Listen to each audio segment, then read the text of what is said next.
आज की जो सच्ची क्राइम की कहानी है वह एक ऐसे क्रूर रोमानिया सीरियल किलर की है जो पहले खूबसूरत लड़की और महिलाओं के शरीर को एक लोहे के पतले रड से छेद करता था और उससे जो खून निकलती थी उसे पीता था। इसके बाद उसके कपड़े उतार कर उसके साथ बलात्कार करता था, फिर उसके मांस को काट कर कच्चे खा जाया करता था। इन्होंने क्रूरता की सारी हदें पार कर दी थी, क्योंकि इस स्टोरी को सुनने के बाद आपको भी यह एहसास हो जाएगा कि इससे ज़्यादा क्रूर व्यक्ति इस दुनिया में नहीं हो सकता है। तो फिर बिना देर किए आते हैं आज की कहानी में।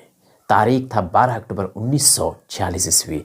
जगह कोराबिया ओल्ड काउंटी जो कि रोमानिया में स्थित है, वहाँ इसका जन्म होता है। इसके माँ बाप इसका नाम रखते हैं आयोन रिमारू।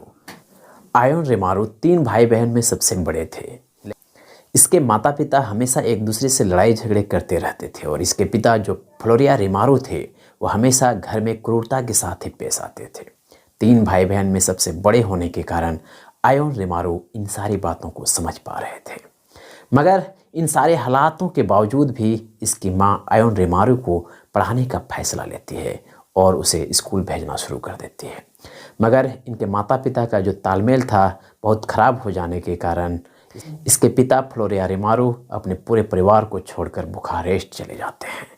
इसके बावजूद भी इसकी माँ आयोन रिमारू को पढ़ाने में कोई कसर नहीं छोड़ती है और उसे पढ़ने के लिए हमेशा प्रेरित करती है। मगर माध्यमिक शिक्षा के दौरान ही आयोन रिमारू एक बार कक्षा 9 में फेल हो जाते हैं और वह दोबारा कक्षा 9 की पढ़ाई शुरू करते हैं।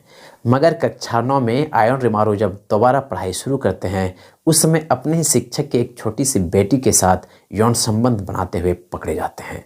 मगर वह शिक्षक अपनी इज्जत को बचाने के लिए उस समय अपना मुंह बंद रखने में ही भलाई समझते हैं और जब इन सारी बातों का पता उसकी माँ को चलती है तब वह टूट जाती है, क्योंकि उसकी माँ को यह लगने लगी थी कि आयोन रिमारू की जो प्रवृत्ति है वह उसके पिता से मेल खा रहा है और यह भी क्रूरता के साथ ही अपने माँ से कभी कभी पेश आया करता था। मगर फिर भी उसकी माँ इसे पढ़ाने में कोई कसर नहीं छोड़ती है। इन सारे कुकर्म को करने के बावजूद भी आयोन रिमारू अपने क्लास में अच्छे ग्रेड से पास हो जाते हैं, जिस कारण से 1966 ईस्वी में उसे पशु चिकित्सक यूनिवर्सिटी में एडमिशन भी मिल जाता है।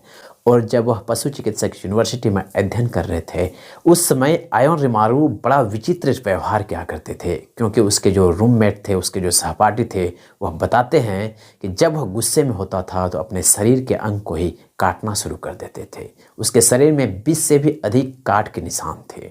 मगर एक रात आयोन रिमारू सोए नहीं थे। कारण यह था कि उसके सहपाठी के यहाँ एक लड़की आने वाली थी। सिर्फ इस वजह से वह रात भर नहीं सोए थे और उसका इंतजार कर रहे थे। इन सारी चीज़ों को देखते हुए इनके रूममेट्स और इनके सहपाठी को यह एहसास हो गया था कि आयोन रिमारू एक विचित्र प्रवृत्ति के व्यक्ति हैं। जब उस रात आयोन रिमारू उस लड़की के साथ मुलाकात नहीं कर पाते हैं तब यह एक बहुत बड़े क्राइम को अंजाम देने का प्लान तैयार करने लगते हैं और वह प्लान था किसी भी लड़की या महिला के साथ बलात्कार कर मारने का। फिर क्या, आयोन रिमारू रात 9 बजे के बाद सड़क पर कुल्हाड़ी हथौड़ा और लोहे के रड लेकर घूमने लगा और अब आयोन रिमारू जिस लड़की या महिला को रात 9 बजे के बाद सड़क पर अकेली देखते थे उसे वह पकड़कर एक वीरान जगह में घसीटते हुए ले जाते थे। इसके बाद उस लड़की या महिला के शरीर को लोहे के रड से छेद करते और जो भी रक्त उसके शरीर से निकलती थी उसे पीता था पहले, फिर उसके साथ बलात्कार कर उसके मांस को काट कर कच्चे खा जाया करता था। और इतनी क्रूरता के साथ आयोन रिमारू उस लड़की या महिला को मारते थे कि जब 2-4 दिन के बाद लोगों को शव की जानकारी होता था और शव जब देखते थे तो डर जाते थे, क्योंकि वो देखते थे कि लड़की के शरीर में कोई भी कपड़े नहीं हैं और जगह जगह पर मांस कटा हुआ है। इसका मतलब यह साफ था कि जिस जगह से मांस को काटा गया था उस मांस को आयोन रिमारू कच्चे खा गया था, क्योंकि वह मांस का टुकड़ा इधर उधर खोजने पर भी कहीं नहीं मिला था। इस तरह कत्ल का सिलसिला आयोन रिमारू 1970 के आरंभ में ही शुरू कर दिए थे। वह रोज़ रात 9 बजे के बाद सड़क पर घूमते थे अपने औजार लेकर और जो भी लड़की या महिला अकेली मिलती थी उसे वह घसीट कर वीरान जगह ले जाते थे और फिर वही काम करते थे। पहले उसके कपड़े उतरवा कर लोहे के रड से उसके शरीर को छेद करते और जो भी खून निकलती थी उसे वह पीते थे। इसके बाद उसके साथ बलात्कार करता था, फिर उसके मांस को काट कर कच्चे खा जाया करते थे। फिर पुलिस को जब सप्ताह 2 सप्ताह के बाद उन लड़कियों के शव मिलने की सूचना मिलती है, पुलिस जब जाकर देखते हैं तो डर जाते हैं, क्योंकि किसी भी लड़की या महिला के शरीर में कोई कपड़े नहीं थे और जगह जगह पर मांस कटा हुआ था और वह मांस का टुकड़ा खोजने पर भी पुलिस को नहीं मिली थी। इससे साफ जाहिर होता है वह मांस का टुकड़ा यह सीरियल किलर आयोन रिमारू खा गया था और शरीर में जगह जगह पर लोहे के रड से जो छेद करते थे उसके निशान भी पुलिस को मिले। पुलिस इतनी क्रूरता के साथ की गई हत्या को देखकर सहम उठी थी, मगर पुलिस के लिए अब यहाँ सबसे बड़ा सवाल यह था कि आखिर वह कौन है जो इन लड़कियों और महिलाओं को इतनी क्रूरता के साथ मार दिया है। पुलिस जांच तेज कर देती है, फिर भी उस सीरियल किलर के बारे में अब तक कोई पता नहीं लगा पाई थी, क्योंकि अब तक जितने भी लड़की या महिला का शव मिला था उस जगह यह सीरियल किलर अपना कोई भी सुराग नहीं छोड़ा था और सबूत के अभाव के कारण पुलिस अब तक कामयाब नहीं हो पा रही थी। और उधर यह सीरियल किलर आयोन रिमारू इसी तरह रात में किसी लड़की या महिलाओं को उठाकर वीरान जगह ले जाकर उसके साथ कुकर्म कर उसे मार ही रहा था। इस तरह के अंजाम यह सीरियल किलर बुखारेस्ट के सड़क में देते जा रहा था। पुलिस के लिए एक बहुत बड़ी चुनौती बन गई थी, जिस कारण से 6000 पुलिस वाले बुखारेस्ट के सड़क में रात में गश्त लगाया करते थे और जिस व्यक्ति पर शक होता था उसे गिरफ्तार कर लेते थे। इस तरह से पुलिस वाले 2500 लोगों के ऊपर शक किया और उसे गिरफ्तार किया था और लगभग 8000 लोगों के साथ पूछताछ की थी, मगर अब तक यह सीरियल किलर आयोन रिमारू पुलिस के पहुंच से दूर ही था। फिर क्या एक दिन यह सीरियल किलर आयोन रिमारू एक मिहेला उर्सू नाम की लड़की को उस सड़क से उठाकर वीरान जगह ले जाते हैं, उसके कपड़े उतारते हैं और लोहे के रड से उसके शरीर को छेद कर उसका खून पीने के बाद उसका बलात्कार करना शुरू कर देते हैं। आयोन रिमारू उस लड़की मिहेला उर्सू के साथ बलात्कार कर उसे मारने ही वाला था कि डर के मारे वह लड़की मिहेला उर्सू काफ़ी ज़ोर से चिल्लाती है। उसकी चीख की आवाज़ इतनी ज़ोर थी कि 2-4 व्यक्ति जो अगल बगल में थे वह सुन लेते हैं। वह जब दौड़कर उधर आने लगते हैं तो उसकी आहट सुनकर आयोन रिमारू वहाँ से भाग जाते हैं। जब कुछ व्यक्ति उस घटनास्थल तक पहुंचकर देखते हैं तो देखते हैं कि एक लड़की बेहोश पड़ी हुई है और इसके शरीर से रक्त बह रही है। फिर इसकी जानकारी पुलिस को दी जाती है। फिर पुलिस मौके पर वहाँ पहुँचती है तो देखती है कि लड़की की सांसें अभी चल रही है। फिर क्या जल्दीबाजी में उसे अपने गाड़ी में बिठाकर हॉस्पिटल ले जाते हैं और इलाज के बाद जब वह लड़की होश में आती है तब पुलिस उससे पूछताछ तो करती है, मगर यहाँ पर पुलिस को एक और क्लू मिलती है। वह यह था कि जिस जगह यह लड़की मिहेला उर्सू बेहोश पड़ी हुई थी वहाँ पर एक डॉक्टर के स्लिप मिला था पुलिस को, जो कि खून से लथपथ था, मगर उसका हेड दिखाई दे रहा था। उस हेड में लिखा था बुखारेस्ट स्टूडेंट हॉस्पिटल और डॉक्टर के साइन भी थे। फिर पुलिस उस डॉक्टरी स्लिप के माध्यम से उस हत्यारा का पहचान करने का कोशिश करते हैं तो पुलिस इस बार कामयाब भी हो जाती है। वह डॉक्टरी स्लिप आयोन रिमारू के थे, क्योंकि आयोन रिमारू मिर्गी से ग्रस्त थे और वह मिर्गी का इलाज कराने के लिए बुखारेस्ट स्टूडेंट हॉस्पिटल गया हुआ था। फिर पुलिस उस डॉक्टरी स्लिप के सबूत को पुख्ता मानते हुए आयोन रिमारू को गिरफ्तार करने का कोशिश करते हैं। फिर पुलिस 27 मई 1971 ईस्वी को आयोन रिमारू को गिरफ्तार करने के लिए उसके कमरे में पहुंचती है, मगर उस समय आयोन रिमारू अपने कमरे में नहीं थे। फिर क्या पुलिस उसके कमरे की तलाशी लेना शुरू करते हैं। पुलिस आयोन रिमारू के कमरे में ही देखते हैं कि एक बोरे के अंदर हथौड़ा, कुल्हाड़ी, चाकू और लोहे का रड है। पुलिस को शक हो जाता है कि आयोन रिमारू इसी का इस्तेमाल करता था किसी लड़की या महिलाओं को मारने के लिए। उसको जब्त कर लेते हैं और आयोन रिमारू को खोजना शुरू कर देते हैं कि आखिर वह गया कहाँ है।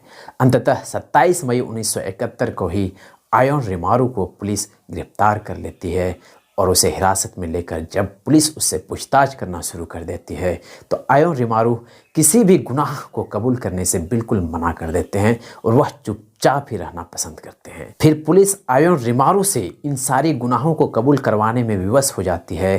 तब पुलिस वाले सोचने लगते हैं कि आखिर आयोन रिमारू अपने गुनाह को कबूल कैसे करेंगे। फिर एक आइडिया आता है। वह आइडिया यह था कि एक पुलिस वाले चोर बनकर हमेशा आयोन रिमारू के साथ ही रहें, उसी के साथ खाना खाएं, उसी के साथ सोएं और धीरे धीरे आयोन रिमारू से उनके गुनाह की बात को कबूल करवाएं। और पुलिस वाले यह करते भी हैं। एक पुलिस वाले को चोर बनाकर आयोन रिमारू के साथ रहने का आदेश देते हैं ताकि यह सीरियल किलर आयोन रिमारू अपने गुनाहों को धीरे धीरे कबूल करे उस चोर के पास। और होता भी यही है। लगातार 2 महीने तक एक पुलिस वाले चोर बनकर जब आयोन रिमारू के साथ दैनिक जीवन व्यतीत करते हैं, फिर 2 महीने के बाद एक दिन बातचीत के दौरान ही आयोन रिमारू उस चोर के पास अपने सारे गुनाहों को शेयर करते हैं। वह बताते हैं कि मैंने अब तक 23 लड़की और महिलाओं के साथ बलात्कार किया और लगभग 10 लड़की और महिलाओं को मौत के घाट उतार दिया था। और यही नहीं, मैं उसके मांस को कच्चे खा जाया करता था। जब यह बात वह चोर सुनते हैं आयोन रिमारू के मुंह से, तब फिर क्या इसी दिन का इंतज़ार तो वह कर ही रहे थे। फिर वह पुलिस वाले के पास जाते हैं और आयोन रिमारू जिन बातों को कबूल किया था अपने मुंह से, उन सारी बातों को बताने लगते हैं। लेकिन वह चोर महज 4 लड़की और महिलाओं के साथ बलात्कार कर मारने की बात को ही पुलिस वाले के पास जाकर बताते हैं। और फिर पुलिस वाले इन 4 लड़की और महिलाओं के साथ बलात्कार कर मारने के जुर्म में मामला दर्ज कर इसे जिलीवा जेल भेज देते हैं। मगर आयोन रिमारू के मार से कुछ लड़कियां बच गई थी। उनमें से थी एक महिला उर्सू और दूसरी फ्लोरिक मार्कू, जो आगे इसकी गवाह भी बनती है। और वह बताती है कि आयोन रिमारू पहले हम लोगों के शरीर में एक लोहे के पतले रड से छेद किया, फिर जो रक्त निकलने लगी थी उसे वह पीने लगा था। फिर हम लोगों के कपड़े उतारे और हम लोगों के साथ बलात्कार किए। इसके बाद हम लोगों को जान से मारने का कोशिश किया, मगर किसी तरह हम लोग बच गए हैं। इन सारी बातों को सुनने के बाद अदालत आयोन रिमारू को मौत की सज़ा सुनाती है। और फाइनली 23 अक्टूबर 1971 ईस्वी को कुछ पुलिस वाले उसे एक लकड़ी के तख्ते में बांध देते हैं, क्योंकि रोमानिया में जो मौत की सज़ा दी जाती है वह गोली मारकर शरीर को छल्ली करके दिया जाता है। जब आयोन रिमारू को उस लकड़ी के तख्ते में बांध दिया जाता है और उसकी अंतिम इच्छा पूछा जाता है, तब वह कहते हैं कि मेरे पिता को यहाँ बुलाओ, क्योंकि वही गुनहगार है, मैंने कोई गुनाह नहीं किया हूँ। मगर पुलिस वाले वहाँ उसकी एक भी नहीं सुनती है। उधर आयोन रिमारू बहुत जोर लगाते हैं उस लकड़ी के तख्ते में, जिस कारण से वह अपने शरीर को मोड़ लेते हैं। फिर क्या, पुलिस वाले उसके शरीर में गोलियां चलाना शुरू कर देती है और उसके शरीर को छल्ली छल्ली कर उसे मौत के घाट उतार देते हैं, क्योंकि रोमानिया में इसी प्रकार से मौत की सज़ा दी जाती है। आयोन रिमारू जिस क्रूरता के साथ किसी लड़की या महिला के साथ बलात्कार करता था, उसके शरीर को छेद कर उसके खून को पीता था और यही नहीं, उसके मांस को भी कच्चे खा जाता था। यह देखते हुए आयोन रिमारू को वैम्पायर ऑफ बुखारेस्ट कहा गया। आयोन रिमारू को वैम्पायर ऑफ बुखारेस्ट के नाम से भी जाना जाता है और वह इस नाम से कुख्यात भी है। तो यह थी कहानी रोमानियन सीरियल किलर आयोन रिमारू की, जो कि वैम्पायर ऑफ बुखारेस्ट के नाम से कुख्यात है दुनिया में। आप लोगों का इस सीरियल किलर के बारे में क्या राय है, अपनी राय कमेंट सेक्शन में ज़रूर दीजिएगा। और इसी तरह के वर्ल्ड के फेमस सच्ची क्राइम स्टोरी के लिए इस यूट्यूब चैनल को सब्सक्राइब ज़रूर कर लीजिएगा, ताकि आप लोगों को आगे भी इस तरह की कहानी मिलती रहे।